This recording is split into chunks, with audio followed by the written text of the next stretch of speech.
Breaking आप तक पहुंचा देते हैं। वॉर ब्रेकिंग, होर्मुज के पास 5 जहाजों पर हमले का दावा किया गया है। ईरान का 5 जहाजों पर मिसाइल हमले का यह बड़ा दावा सामने आया है। एक ही दिन में 5 जहाजों पर यह खतरनाक हमला किया गया है। देखिए, होर्मुज जिसे यहां पर सबसे ज्यादा वैश्विक तौर पर फिलहाल निशाने पर लिया गया है इस युद्ध के दौरान, और कितनी खौफनाक तस्वीरें इस वक्त युद्ध के मैदान से निकल कर आ रही है, चाहे वो समंदर हो, आसमान हो या फिर जमीन हो। आप देख लीजिए, होर्मुज स्ट्रेट जहां पर बंद होने की वजह से तेल का संकट वैश्विक स्तर पर गर्मा गया है, इस वक्त मिडल ईस्ट जल रहा है। और आप देखिए, दो तस्वीरें इसी बात की तस्दीक करती हुई, बात सिर्फ अमेरिका, इजराइल और ईरान के युद्ध की नहीं है, बात है इससे पड़ते हुए इस संकट और गहराते प्रभाव की, जिसे वैश्विक स्तर पर सबसे बड़ा चिंता का सबब माना जा रहा है। लेकिन भयानक तस्वीरें, आग से और काले धुएं से फटा हुआ ये आसमान, ये समंदर। और आप देखिए, इराकी अर्धसैनिक अड्डे पर ईरानी हमले का दावा किया गया है। ईरानी हमले में 3 सैनिकों की मौत का यह दावा किया गया है। इराक के सैन्य शिविरों पर यह हवाई हमला किया गया है। जानकारी आप तक पहुंचा दे, इराकी अर्धसैनिक अड्डे पर ईरानी हमले का यह दावा किया गया है। ईरानी हमले में 3 सैनिकों की मौत का भी यह दावा है, और इराक के सैन्य शिविरों पर यह हवाई हमला देखिए किस तरह से किया गया है। तस्दीक करती हुई युद्ध के मैदान से यह तस्वीर भी निकलकर सामने आई है। इतना जरूर कहा जा सकता है कि महायुद्ध हर घंटे किस तरह से भयानक तस्वीर लेकर सामने आ रहा है। ट्रंप कह रहे हैं कि ईरान में अब कोई जगह ही नहीं बची जहां पर हमला किया जा सके। ईरान खत्म हो रहा है और इसे पूरी तरह से खत्म किया जाएगा। ईरान पहले ही दावा कर चुका है कि कम से कम 10 साल तक वो इस युद्ध को लंबा चला सकता है, इतनी कुव्वत उसमें है, और खामियाजा अमेरिका, इजराइल दोनों को भुगतना होगा। और इस बीच ईरान इजराइल संघर्ष के बीच आप देखिए, अब सांस्कृतिक धरोहरों को भी बड़ा नुकसान पहुंचा है। यह खबर निकलकर सामने आई है। बताया यह जा रहा है कि इजराइल में अब तक 100 से ज्यादा हेरिटेज इमारतें जो हैं वो तबाह हो चुकी हैं। ये इमारतें यूनेस्को की हेरिटेज सूची में शामिल थी, और लगातार हो रहे मिसाइल हमलों के दौरान इन ऐतिहासिक इमारतों को भारी नुकसान पहुंचा है। देखिए, अटैक साइट से हमारे संवाददाता रिफत अब्दुल्ला की ये एक्सक्लूसिव ग्राउंड रिपोर्ट।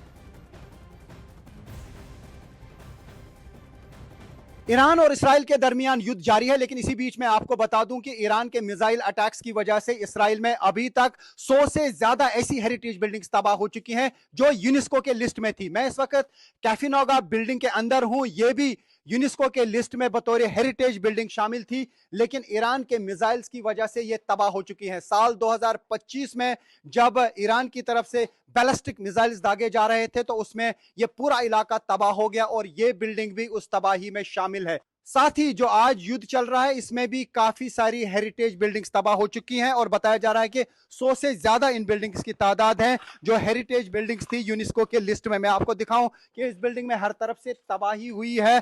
तबाही इतनी है कि जिसे आप अल्फाज में नहीं बयां कर सकते हैं। पुरखच्चे उड़ गए हैं इस बिल्डिंग के। तो फिलहाल हेरिटेज को भी काफी नुकसान पहुंचा है इसराइल में ईरान के बैलिस्टिक मिसाइल से, और अभी हालांकि युद्ध का सिलसिला जारी है। तो किस तरीके की तबाही बैलिस्टिक मिसाइल से होती है, उसका अंदाजा आप इन विजुअल से लगा सकते हैं जो इसराइल में अभी भी मौजूद हैं। जब बैलिस्टिक मिसाइल्स एक के बाद एक दाग रहा था ईरान, उसकी वजह से ये बिल्डिंग भी तबाह हुई है। ये आप देख सकते हैं क्या हाल हुआ है इस बिल्डिंग का। और ये हिस्टोरिकल बिल्डिंग थी, 1933 में ये बनी थी, और अभी भी यहाँ पे आप देख सकते हैं चीजें पड़ी हैं। यहाँ पे म्यूजिक वगैरह बजता था। ये एक हेरिटेज सेंटर भी था, और साथ ही एक कल्चरल सेंटर था।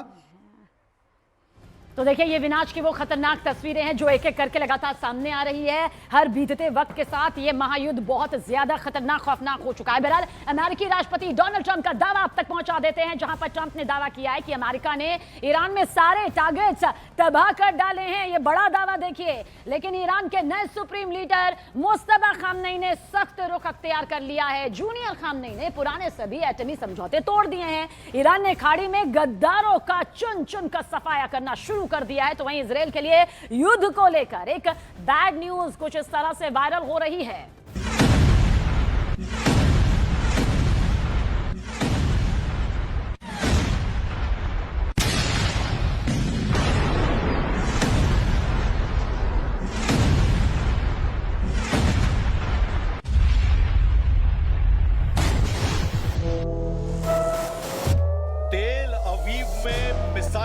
धमाकों ने ट्रंप की हेकड़ी गुल कर दी।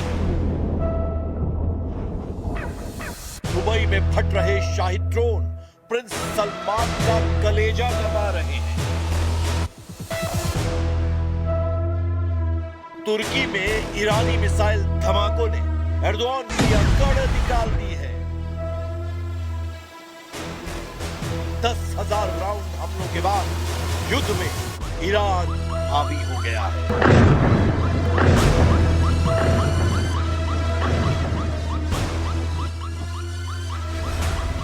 ईरान के तूफानी हमलों का कोई तोड़ नहीं।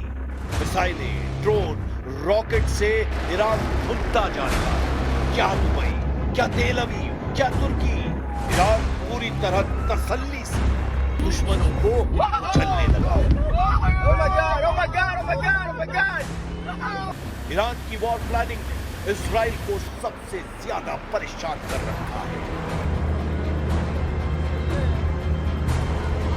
ट्रंप और नेतन्याहू ये समझ ही नहीं पा रहे हैं कि किस हथियार से ईरान पर काबू पाया जाए। ईरान ने बताया है कि तेल अवीव के दक्षिण में हेरा सैटेलाइट कम्युनिकेशन सेंटर और वीर याकूब, वेस्ट यरूशलेम और हाइफा की मिलिट्री साइट्स पर भयानक हमला किया गया है। इसके साथ इराक के एरबिल में यूएस अड्डा और बहरीन के मनामा में यूएस नेवी के 5वें नेवल फ्लीट के मुख्यालय को ईरान ने दहला दिया है। हमले की धार तेज हो रही है। मिसाइलों का वजन बढ़ता जा रहा है। 1 टन बारूद के साथ फट रही मिसाइलें भारी उलटफेर कर रही हैं। भार के बढ़ते प्रेशर के बीच नेतन्याहू ने हथियारों का प्रोडक्शन बढ़ाने का ऑर्डर दे दिया है। उन्होंने अपने वॉर बजट को बदल डाला है। इजरायली बजट बढ़ता जा रहा है। יש כאן אבל אחד גדול, זה עולה כסף, הרבה כסף. ולכן אנחנו נדרשים לתת תקציב מיוחד במהלך המלחמה עם עשרות מיליארדי שקלים כדי לעזור לתקציב הביטחון למאמץ המלחמתי. אני שמח ששר האוצר נרתם למשימה החשובה הזאת. ईरान ने युद्ध के इतने फ्रंट एक्टिव कर दिए हैं कि अमेरिका इजराइल उलझ गए। अमेरिका एक खाड़ी देश को बचाने जाता है तो ईरान दूसरे देश को दहला दे रहा है। इजराइल लेबनान में जितने हमले कर रहा है, ईरान उसका बदला तेल अवीव पर मिसाइलें फोड़कर ले रहा है। विस्फोटक युद्ध में खाड़ी देशों को ईरान सबसे सख्त सजा दे रहा है। सऊदी अरब में ईरान के ड्रोन और बैलिस्टिक मिसाइलों ने प्रिंस सुल्तान एयरबेस को फिर से दहला दिया है। कतर की डिफेंस मिनिस्ट्री ने जानकारी दी है कि अमेरिका के सैन्य अड्डों पर हमले जारी हैं। संयुक्त अरब अमीरात पर ईरान ने 26 ड्रोन फायर करके तहलका मचा दिया है। अबू धाबी की सबसे बड़ी तेल रिफाइनरी को ईरान ने निशाना बनाया है।